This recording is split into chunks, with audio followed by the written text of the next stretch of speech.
And stories of consumers getting their personal information stolen is becoming more common as technology becomes more involved in our daily lives. Joining us this morning, Carlos Villalobos with the Better Business Bureau is here. He has tips on how businesses can protect consumer information, not just consumer information, but their employees' information as well. Carlos, good morning. Good morning. So yeah, a lot of businesses, especially smaller businesses, may not have plan or policies in place.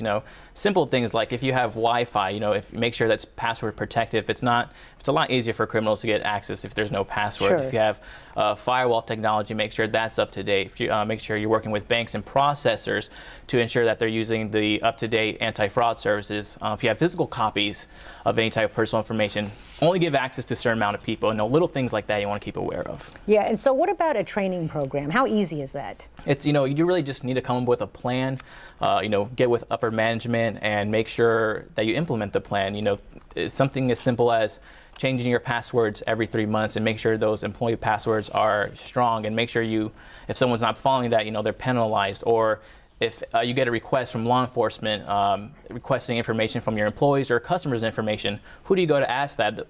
Make sure you have a policy in place for that. So again, little things like that you may not think of, but you should have a plan in place as a business. And so as a consumer, what are my rights? Can I ask a business, hey, what are your policies? And what do you do to protect me? These are questions that nowadays I think consumers can ask, especially to those smaller businesses. What kind of policies do you have in place? And if they seem like they don't have any type of policy, then you may want to reconsider doing business with them. You always want to ensure that the business is keeping your personal information safe, and that's a top priority, especially if you are giving them credit card information. Yeah. If you are a business, you need to ask yourself, if you're keeping this credit card information, do we need to keep it for a long time? If we do keep it, how long do you want to keep it? Because the longer you keep it unnecessarily, the more risk you're running for your customers to be victims of identity theft. And so how easy is it, or how hard is it to keep all that information? You hear stories about people dumping valuable information in dumpsters.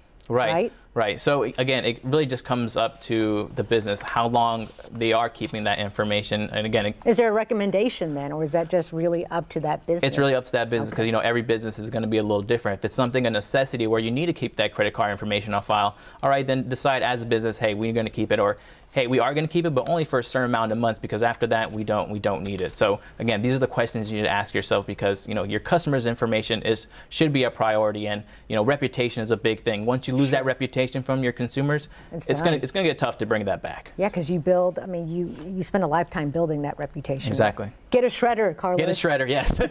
Exactly. Thank you, Carlos. Thank you so much. Appreciate your time.